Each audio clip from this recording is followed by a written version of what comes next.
If you or someone you know has diabetes, you may have built up an extra supply of test strips and lancets. That's where we come in. We'll buy the supplies that you don't need and resell them to those in need to prevent waste. Help us make diabetes management more affordable. Visit us at teststripswithaz.com.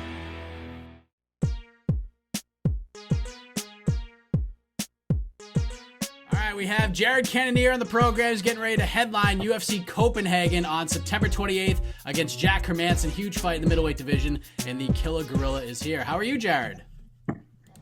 I'm doing good, Mike. How are you doing? I'm doing great. It's great to have you back on the show. It's been a couple of years since we've spoken, actually more than 3 years, and I know we tried to get some stuff together, but it hasn't worked out timing-wise. But I remember the one time you came on and did anything with me in this kind of fashion. You jumped on my old podcast with Lauren Murphy, and you made fight picks for some event in 2016. I don't even remember what it was. It was right after you got your first UFC win. Do you remember that at all?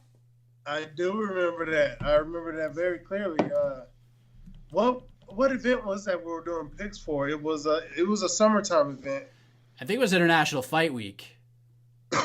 Yeah, I believe so. And I believe, if memory serves me correctly, you crushed all of us. I think you went like undefeated in your picks, or you blew everybody out of the water, and then we didn't hear from you again after that. Yeah. I don't remember what event it was, though. Yeah, crazy. I can't remember exactly either. Yeah, I can't remember what happened last week. But look at you now, man, getting ready to headline this card in Copenhagen. Is it kind of crazy thinking back at everything? Like, a lot has certainly changed over the last 3+ years. I mean, you're in a big spot. You came in as a heavyweight. Now, as one of the top contenders at 185 pounds. If I told you when we spoke in 2016, Jared, you're going to be in the top 10 in the middleweight division, you're going to headline a card in Copenhagen, Denmark, a couple of fights away for potentially fighting for the middleweight title, what would you have said to me? I would have been all in on it. Yeah?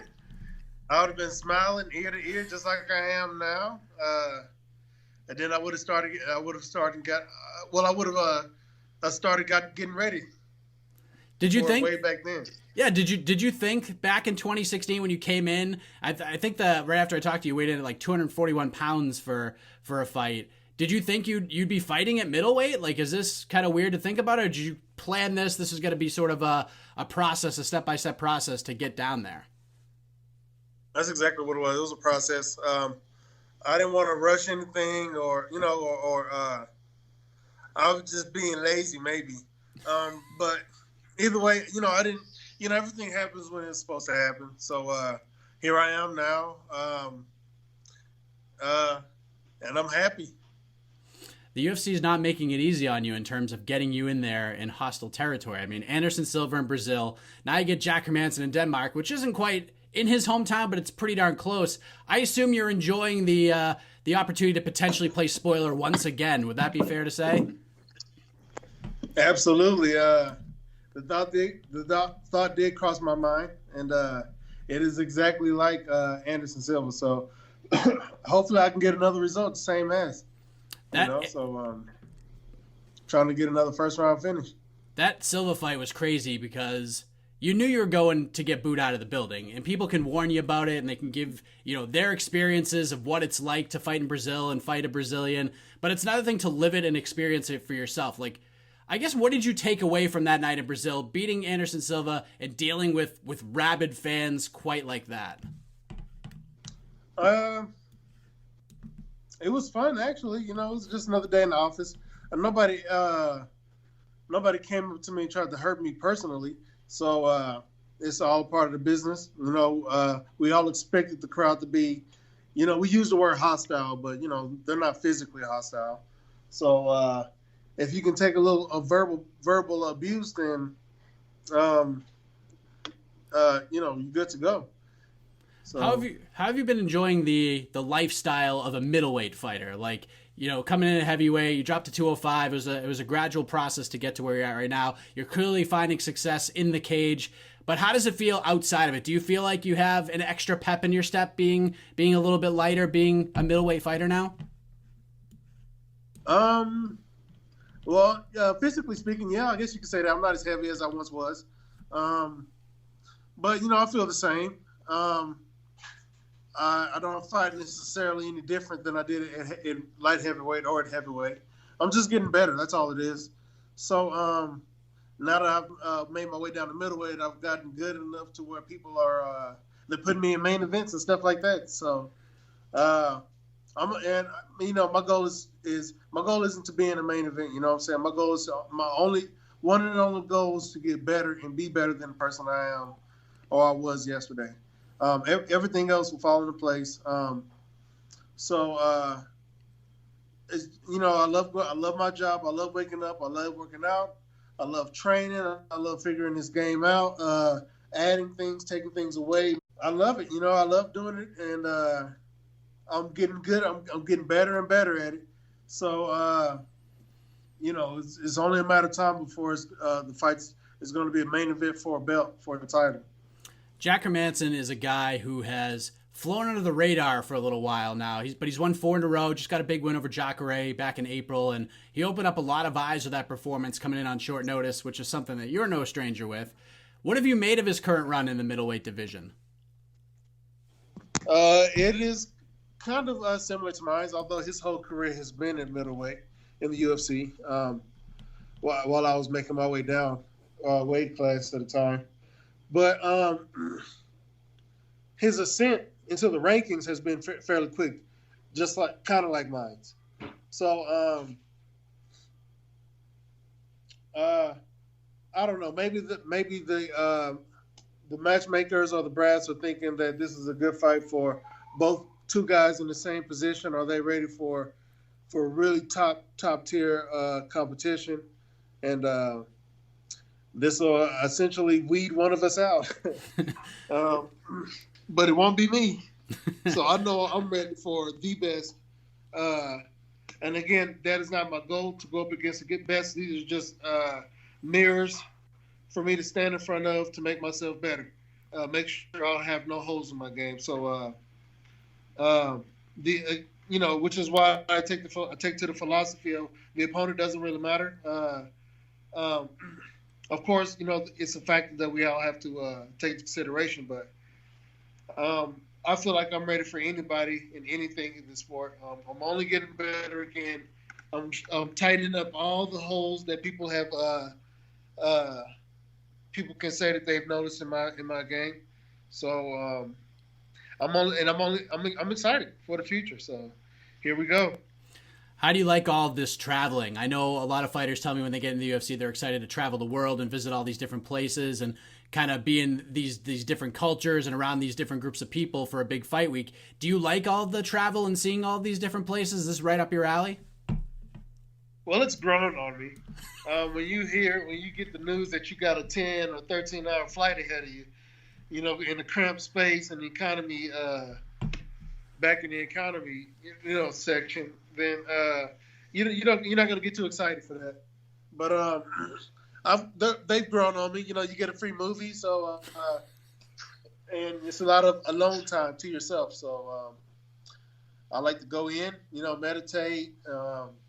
If there's a good movie on that I can, maybe pull something from. I got books to read. Yeah. Again, I like to meditate, and I've been doing a lot of that lately. So I feel like on this flight, I'm going to do a lot of meditating and really land in a heightened, maybe even ascended state of mind. Can you sleep on an airplane? Because I cannot sleep in an airplane for the life of me. I can't sleep the way I can sleep in my bed. I'm not going to go into a complete sleep, But, I can close my eyes and shut down some of my senses and try to get some rest in that way. But I don't just pass out, completely out to the world. Someone can stick a carrot in my ear and I wouldn't know. No, I'd wake right up. I'd probably wake up swinging if I'm on my way to a fight. So. When you look at the matchup on paper, a lot of people will probably look at it as, the classic striker versus grappler matchup. And people will say, as long as it stays standing, advantage to Cannonier. If it gets on the ground, advantage Hermanson. Do you agree with that sentiment? Is that how you look at this fight as well? On paper, I can agree with that sentiment.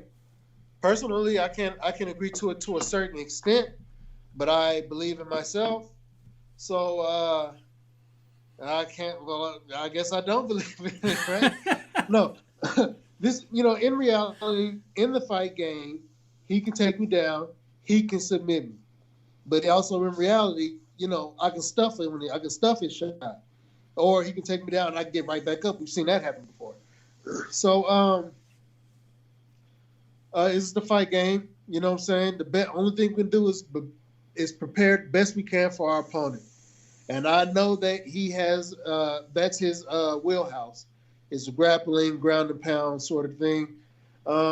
He likes to strike. He's pretty aggressive on the feet as well. So I'm excited. You know what I'm saying? This is somebody who's going to come and get me. I don't remember. I don't think we've only seen that maybe once or twice in my career. I think that was once against Iwan Kutalaba, the Hulk, and Glover Teixeira, who's always game. So,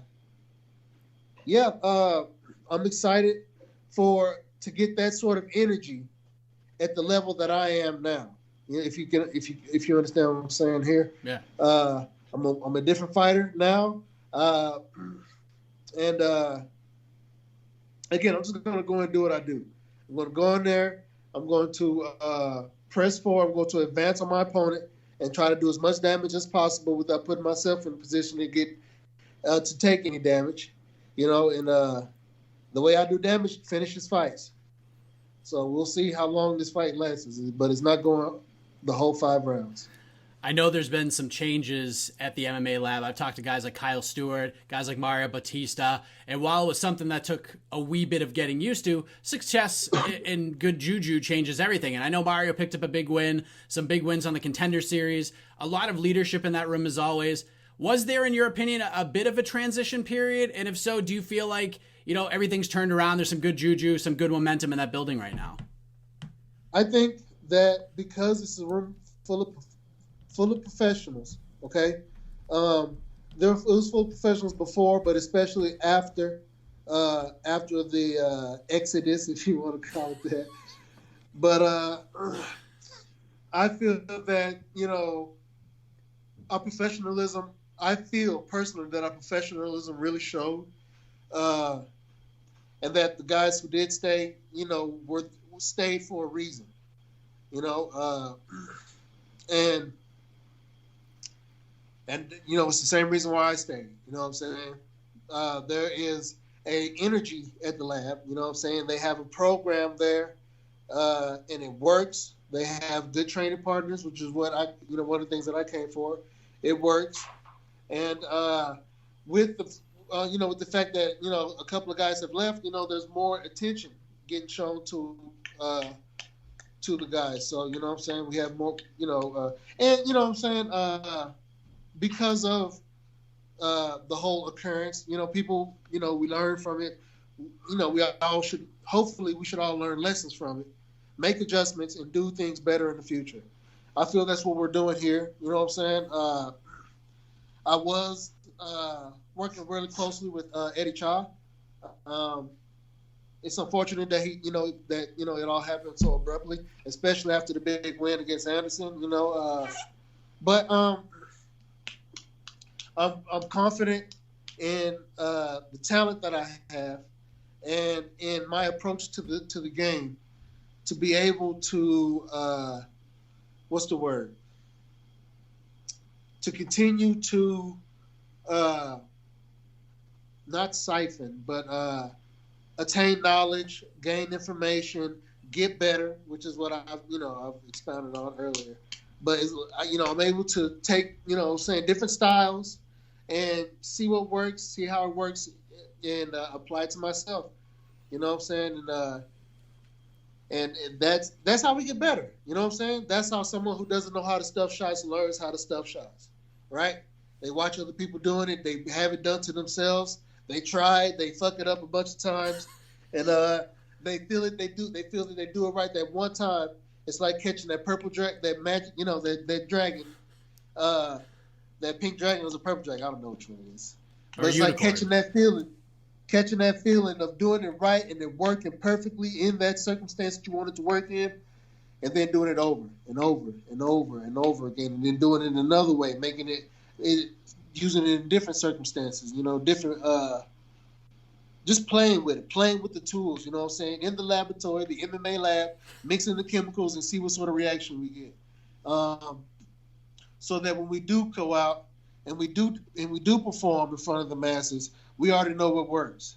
You know, we already know what sort of reaction we're going to get if we put this blue with this red, or that black with this white, or this green with this yellow. You know what I'm saying? Something like that. You know. So that's just a little bit of a philosophy of my approach to it. And again, you know, at the MMA Lab, we still have a good the program is still alive. The program is working better than ever. You know what I'm saying? And I just really love the energy there. You know what I'm saying? And we're gonna continue. We're gonna keep being professional. And in doing so, you know what I'm saying, I love my job, so I can be as professional as I need to be to get the most out of this thing. You've been on a UFC poster before. You were on one for your last fight with Anderson Silva. Now you're the focal point of the poster. Your name, your face, right up the top there. Is that a cool feeling, seeing your name and your image on those UFC posters?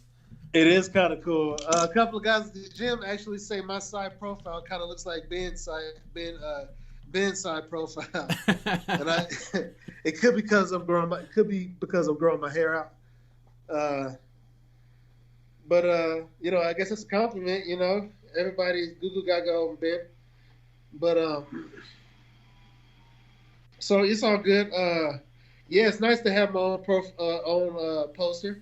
It's nice that it's kind of well, you know, it's Copenhagen, so they got that big red white flag going on. Is that Denmark's flag, the red white? Yeah. Okay. That's the poster. So yeah, but it looks good either way. You know what I'm saying? I can't wait to get my hands on a couple of copies of that when I go to fight week and sign a couple and you know, and make it a poster, you know, with which I won. You know, my first main event. In terms of opponents, you couldn't be fighting a more respectful and nice guy than Jack Hermansson. I mean, he's always smiling. He's not a trash talker. He says the right things all the time. And, you know, a fight is a fight. When that cage door locks, you guys are both going to turn things up a few notches. Do you prefer having a foil, someone that's going to talk trash and mean mug you and all that stuff? Or do you sort of like the quiet, under the radar nature, the let's just talk in the cage type of a build? You know what I mean? Well, what, you know, no, Denmark. Is it Copenhagen? He's not from Copenhagen. He's from Norway, which is like not too far. It's almost right around the corner, but you know, much shorter flight than yours. Yeah, they say Denmark is the happiest country in the world, so I'm sure you're not going to have too many angry people living right across the water.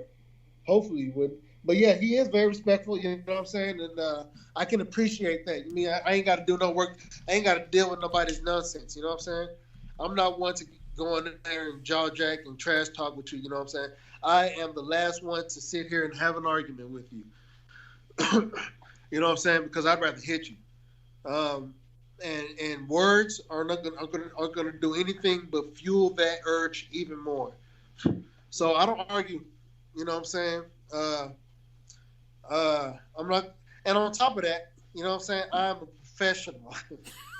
So I don't require all that extra energy to be put into it, you know what I'm saying? I'm not getting paid extra to be angry or anything like that. Some people require that energy to get into a fight. I don't. I can turn it on and off like a light switch. I've delved pretty deep into mixed martial arts, and I can honestly say that I'm thinking about it all the time. So you can liken me to one of those war vets who's always, you know, looking over his shoulder. Not to say that I'm always sizing people up, but I'm always assessing people. I'm always looking at someone saying, "Oh, that person could probably be a good fighter right there." You know what I'm saying? Check, you know, naturally, you know, checking for cauliflower ears and muscular build and shit like that. But I'm not just. I really don't like being around a lot of people, so I don't like going out in public too much.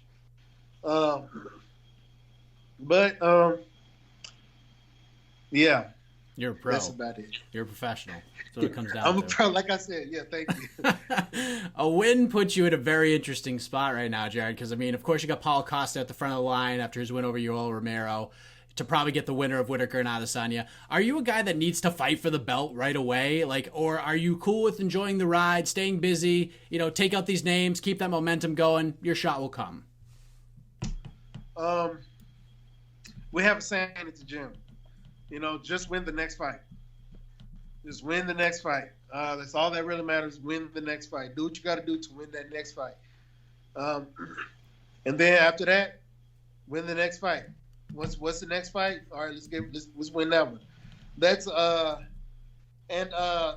you can take many different meanings from that. One of the meanings that I take from that is, and one of the ways that it has affected me is I kind of forgot your question trying to explain this thing. If you're a guy that wants to fight for the belt right away, and or if you're just kind of enjoying the ride, but you're one fight at a time. That's right. Exactly. One fight at a time. As long as I keep winning the fight, it's only a matter of time. I feel, again, that I'm at the level that it's only a matter of time before it's for a title. So I'm not, sitting in the corner, rocking back and forth, scratching myself, thinking about when I'm going to get a title or anything like that. I'm not going to sit up here and beg for nobody's crumbs either. I guess I'm a prideful man to a fault in that regard, but I'm not going to sit here and beg for nobody's crumbs. You know what I'm saying? Eventually they'll have no choice but to give me a title shot, because everybody will want to see what's going to happen. And again, yeah, we're worried about Jack right now, and we're getting better based off of preparing for Jack. And I'm going to take all the skills, all the knowledge, all the gains that I'm getting during this camp, and it's going to carry on right into the next one. And then when the next one comes, it's okay. Now we got to win this one. What we got to do to win this one? You know what I'm saying? And then I'm just going to build one fight after another, getting better and better, and that's how. And that's essentially been my career. So I guess I've been living by that philosophy since before I came to the lab. But again, it's the reason why I love being here, because of the energy, and that energy seems to mesh well with mine. So I'm ready to come together, amplify the energies, and make some miracles happen. I was just gonna say, because you're very balanced. Like, you're very balanced. Like, I feel like the elastic band kind of pulls this way, but eventually it snaps back into balance. Like, you have the ability to go one side or the other, but it always seems to snap back. Am I accurate in assessing that in this conversation? Because, it's something you learn, but is it something you've always had in you? Or is this something that kind of grew and grew the more you've been participating in martial arts? It's definitely something that's grown and grown more as I participated, as I trained and honed myself. And over time, what I'm saying, the more experiences we have, the more we grow from them. And my road in particular has brought me to this place, to where I'm at now. And I like the way you use the analogy of a rubber band. Rubber bands are elastic, they're malleable, they can bend and do things and shape itself to many different situations. And yeah, I like that analogy. So, but with experience, you learn how to deal with things, and martial arts, in general, will give you a whole bunch of issues to deal with, whether they're good or whether they're bad issues. You know what I'm saying? So, this has just been my method of honing that aspect of myself. So, I know you got a big fight coming up. We're not going to look too far ahead. So I know you're from Alaska, and everyone seems to talk about. I know you have ties to Alaska. You live there, right? Okay. I did live there. It's a part of you, right? Well, yeah, absolutely. Definitely. Yeah. I know you have ties. For 8-9 years, I already, started my family out there. Yeah, and I know you have ties there, and everyone seems to want to talk about a UFC Hawaii card, and I certainly get that. Who the hell wouldn't want to go to Hawaii? But what about a UFC Alaska card? I mean, there's a reason why one of the more popular cruises people take are going to Alaska. So why not Alaska? Do you see that happening anytime soon? Is that something that, you'd want to be a part of before, you ride off into the sunset? A long time from now, by the way. I would definitely have to be on a UFC Alaska card.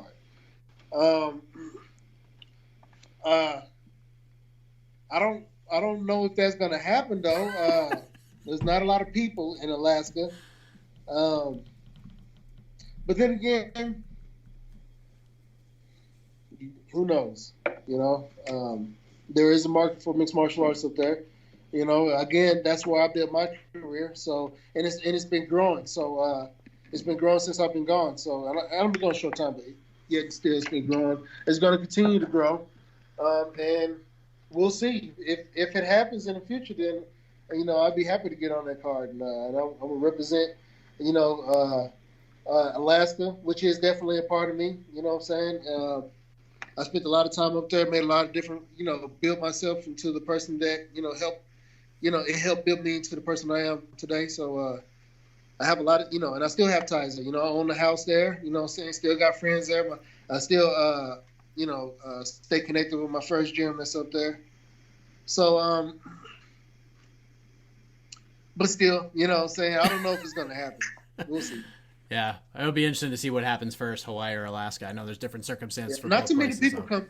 Not too many people come to Alaska though. People who come to Alaska do it intentionally. You know what I'm saying?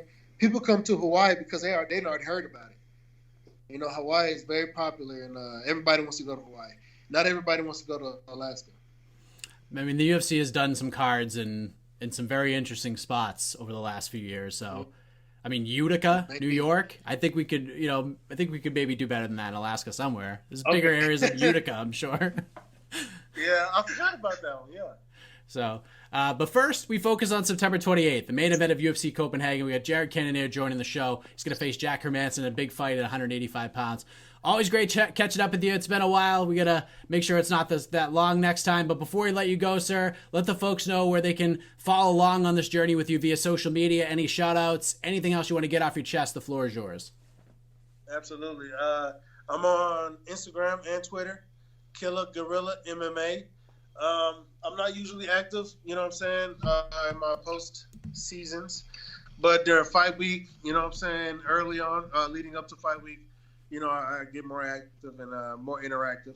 So come along, follow me on this journey. Like when big fights coming up, I'm assuming that in the future they're going to be having me doing a whole bunch more stuff UFC related. So whenever that happens, I'll be more active. I'll document that on Instagram, and everybody can see that aspect.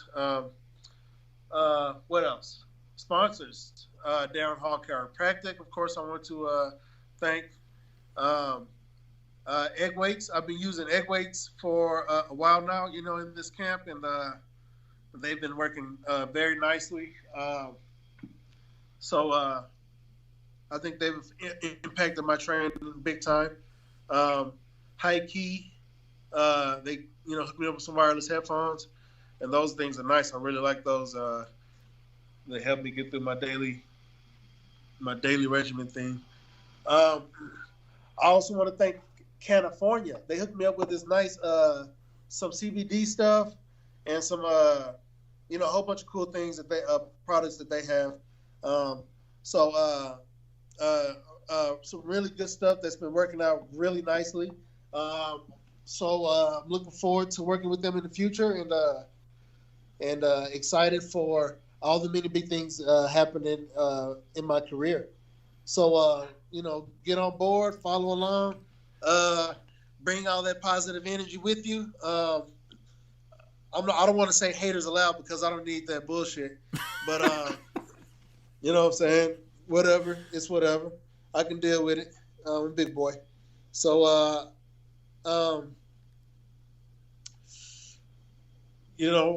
team, what I'm saying? That's really helped me out big time. In particular, I want to thank Kyle and Trace, Kyle Stewart. And Trace, I don't even know how to say his last name, Lincoln or some shit like that. But you know who I'm talking about. He's an awesome wrestler, man. I've been learning a lot just training with him. And getting taken down by him and, getting wrestled. You know what I'm saying? So thank you guys. Javier, thank you. And just to my team in general, I look forward to, to continue to get better and to helping you guys get better. And I hope I'm doing a good job of that. So, yeah, that's about it. Appreciate the time, Jared. All the best to you on September 28th. Looking forward to the fight, man. Thank you very much, Mike. And we'll talk to you later.